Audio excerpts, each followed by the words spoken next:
40-30? Yes. 40 lakas sa crudo. Ayan guys, narinig nyo naman, sabi ng driver, 4D lakas sa krudo, kaya lakas sa krudo. Naka-diesel eh. Wala ka 10 litro dyan, bali ka na sa takos sa pablo. Ito yung apat guys. Ayan, apat pang nozzle tip, apat. Yung guys, ganyan na, pagtatanggal ng nozzle tip, hindi papalit, ito yung washer na papalitan. Ito itong gitna. Ayan yan.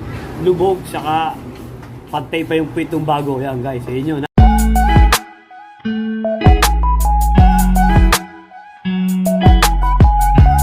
Magandang araw sa inyo guys. Yan, may gagawin tayo ngayon dito. 40-30 to guys ha. Sabi ng mga malakas sa krudo. Kaya titingnan natin kung kailangan palitan na ng kanyang nozzle. At titingnan din natin kung bakit kailangan ng palitan at paano malaman kung kailangan ng palitan yung iyong nozzle tip guys ha. Yan guys, bago natin tingnan yung kanyang nozzle, subscribe nyo muna kami sa aming YouTube channel, EMBTV. Pa-like at pa-share na rin guys. At pindutin notification bell para lagi updated sa mga share na yung video ipopost guys. Yan guys. Tignan na natin yung nozzle dito kung anong kondisyon guys, okay? Yung makina yan, 40-30? Yes. 40 lakas sa crudo. Ayan guys, narinig nyo naman, sabi ng driver, 4D lakas sa krudo, kaya malakas daw sa krudo ngayon to, kaya nga pati check niya yung kanyang nozzle tip kung kailangan palitan na, papalitan na guys. Kaya ayan guys, tinatanggal na ni Boss Paulo yung nozzle tip, yung mga kailangan tanggalin guys. Kaya ayan ha, magsasalib pwesto na ngayon si Boss Alan saka si Boss Paulo. Ayan guys, inumpisa na nila guys ha. Wait lang, mamaya kalas na yan guys. Okay guys, fuel line, apat na fuel line niya, Apat. Saka return. Return. Return. Ano yung return? Yung isa, yung mahaba. Ang tawag nga dyan sa'yo, fuel line. Tapos yung may kakaduksong na apat, return line. Return line. Yan guys, ganyan lang pagtatanggal ng nozzle ha. Nozzle housing pa lang yung tinatanggal guys ha. Nasa loob ng housing na yun yung pinakang nozzle tip. Pakakita namin sa inyo mamaya guys kung bakit kailangan palitan na yung kanyang nozzle, kung bakit malakas siya sa krudo guys. Okay guys, wait lang at makakalas na yan guys, mamaya lang guys. Bakit mo papalitan boss? Malakas siya sa gasolina boss, lakas sa krudo. Naka-diesel eh. Wala ka 10 litro dyan, bali ka na sa takos sa pablo. Diesel, 51 na lang eh. Ay pinakarga ko pa rin dyan labas sa blue. Ayan guys, malakas daw sa krudo, kaya papalitan na ng bago ang ating nozzle tip 40-30. Matagal na naman yata yan. Sapon. 1 litro na lang to. San Pablo, Santa Cruz. Okay yan po. Ayan guys, return horse. Return yung fuel line return. Yan. Ito ang nozzle tip. Ito guys. Ito housing lang yun. Ang tawag sa ganito, housing. Yan guys. Ito nozzle tip. Ito mapalitan natin. Ito yung apat guys. Ayan, apat pang nozzle tip. Apat. Yun na yun. Dadali na sa operating room. Yan. Tatanggalin. Ito guys, ipapalit natin apat na nozzle tip guys. Ito apat. 4D30 ito guys ha. 4D30. Yan. Yan. Dito nga pala ako kay Alan Calibration guys. Yan. Yan yung may-ari. Si Alan Calibration. Siya ang gagawa. Kung paano papalitan itong nozzle tip na ito. Pagkata mo na kaya? Yung washer. Wow! Pagkata mo na para...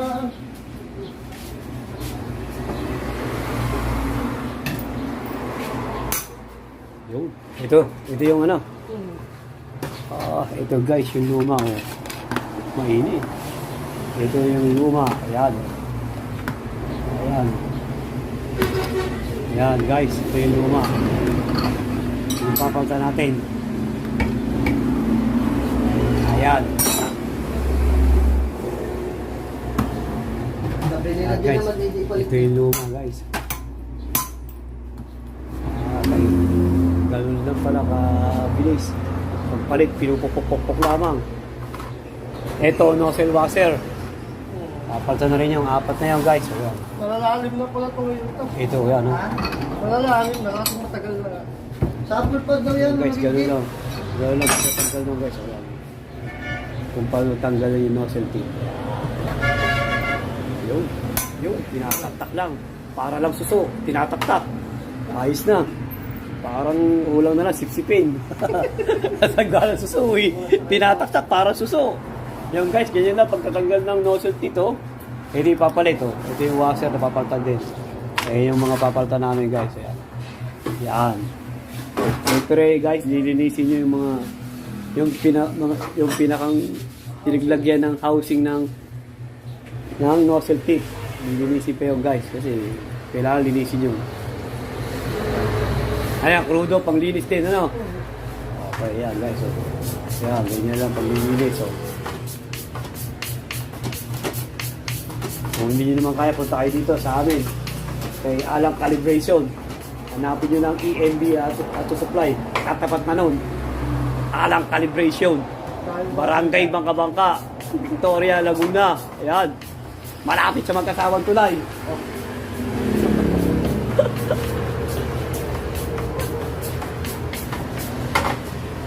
Kung gusto nyo masubukan yung quality ng gawa dito guys. Yun lang.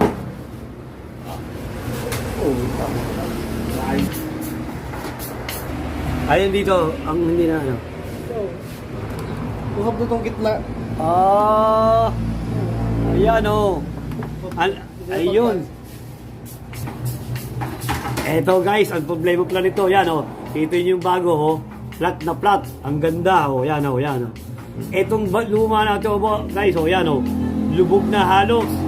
Yan pala ang sinyalis na talagang sira na, masama na ang inyong nozzle tip guys. Ayan o. Lubog. Ayan, laki ng diferensya guys o. Lubog na yung puwit. Ayan o, ayan, ayan. Lubog, saka pantay pa yung puwit ng bago. Ayan guys, ayan yun ha o. Ayan, halos lahat ano na guys. Halos lahat lubog. Ayan o. Ayan. Yan pala ang diferensya niyan guys. Kaya malakas sa crudo dito. Kaya talagang masama na itong nozzle tip niya. Kaya kailangan palitan na. Ayan, lahat halos apat guys. Halos lubog na lahat ng puwit. Ayan o. Ito ang bago. Ayan, kita nyo yung puwit. Pantay na pantay guys. O, ang ganda pa. Yan. Kaya papalitan na natin to. 4D30 to guys ha. 4D30. Okay guys. Yan na. Tip guys. O. Sinyalis ng sira ng inyong nozzle tip. Lubog na ang ilalim guys. Ayan, lubog. Kumpara mo dito sa bago. Ayan guys. O. Lutang na lutang pa. Okay guys. Yan. Tip na yan guys. Kaya kung magpapagawa kayo ng nozzle, titignan nyo yung puwit kung pantay pa o hindi na o lubog na. Pag lubog na, medyo pangit na yung nozzle tip nyo guys. Kaya kailangan palitan na. Okay guys. Ayan guys, malinis na yung mga housing ng nozzle tip. Ayan. Ayan, kakapit na lamang guys. Itong ating bago yun guys ha. Ito yung mga washer. Kapalitan na rin to guys yan. Ayan. Ayan. Yun. Medyo kine-check up na rin niya yung bago. May factory defect. Yung palang ilalim no, yung palang sira na talaga ano. Yung lubog ang ilalim. Ba't ang lubog sila? Ba't ang lubog sila? Ha? Katagalan na. Katagalan na. Baka simula pa rin hindi natin papalitan to yun oh. Ayan oh. Detail, bandaan niya. Paalala ko lang ito ang senyalis na kailangan palitan na yung inyong nozzle tip, yung lubog ng ilalim ha. Yung pinakita ko kanina oh. Parang yung lubog lahat to lahat guys, yung apat. Yung bago niyan hindi lubog ang puwet guys ha. Flat na flat. Kaya yun ang senyalis na kailangan ng palitan yung inyong nozzle tip. Yan guys oh, pinakabit na yung nozzle tip. Pangalawa na ba yan, Lan? Pangalawa na guys, ayun oh. Ganyan lang kasimple. Ang dali. Ang tawag dyan alam sa ginagawa mo yan. Matapit ito, maliit na yung butas. Ayan. Ayan. Tinitingnan kung okay yung butas. Yung guys, oh. Ayan, tinitesting. Ganyan pala tinitesting yan. kung maganda yung buga tsaka maliit ang impact yan guys. So, yan. Ganyan lang. Ano ba yung tawag doon sa gamit mo na yan? Yung tawag? Nozzle tester. Ha? Nozzle tester. Yo, nozzle tester guys. Siyempre, ginagamitan ng nozzle tester ng ating igagawa si Alan Calibration. Ito nga pala yung kanyang shop guys. So, putang ganda oh. Dahil buffer niya. Oh, wala sigo. Arrange na rin sa mga gamit guys. Oh, wala sig.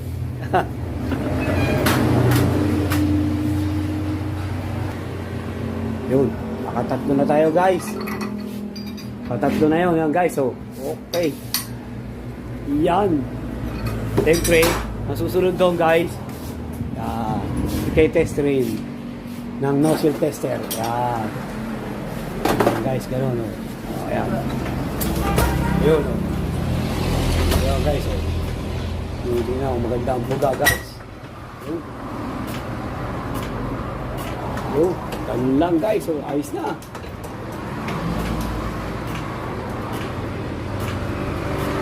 Ayun. Okay na guys. Ganun lang kasimple guys. Mag-tester. Guys, ayun. Pang-apat na yan. Pang-last na yun guys. Yan, okay na. Siyempre, testingin ulit yun guys. Test rin, hindi ko na namin papakita. Ganun din ang senaryo nung ginawa sa tatlo. Ganun lang guys. Okay guys. Yan guys, tapos na oh. Kakabit na lang. Anong tawag dyan? Injector washer. Injector washer oh. Yun na lang yung kakabit guys oh. Tapos na namin yan oh. Mamaya kakabit na yan ni Alan guys. Yan. Ayos na guys. Hintayin na natin mamaya. Kakabit na yan guys. Ganyan guys, kasimple magpalit ng nozzle tip ha. At kung paano malamang pwede nyo nang palitan yung inyong nozzle tip guys. Ayan guys. Dalawa.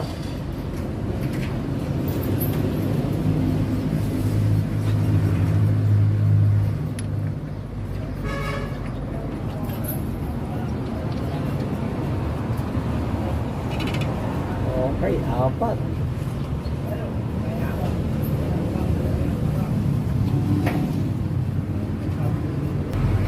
Yan, 30 Diyos. Salyabi pa lang dami dito guys.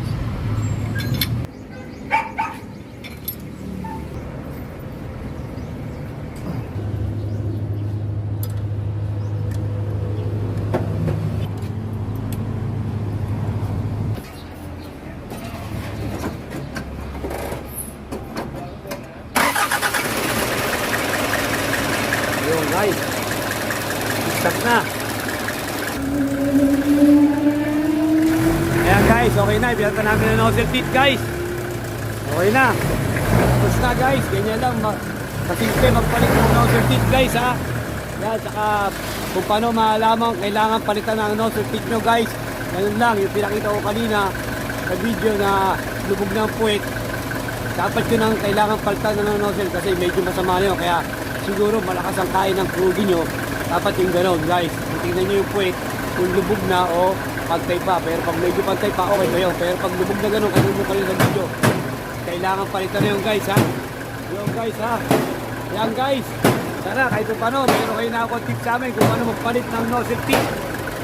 Kung paano maalaman kung sira na o buo pa o kailangan ng palitan yung ating nozzle tip guys. Okay guys. Sana guys, subscribe nyo kami sa aming YouTube channel, EMBTV. Pa-like at pa-share na rin guys at pindutin yung notification bell para lagi kayong updated sa mga i-share namin video at po-post guys. Okay guys, maraming salamat guys. 4030 nga ba ito guys ha, 4030. Yeah, 24 volts guys. Okay guys. Okay na. Ayan, sarado na guys. So, okay na, tapos na yan guys. Guys, thank you for watching. God bless you all guys. Thank you guys. Ayan, palabas na yan guys. Okay guys, thank you guys.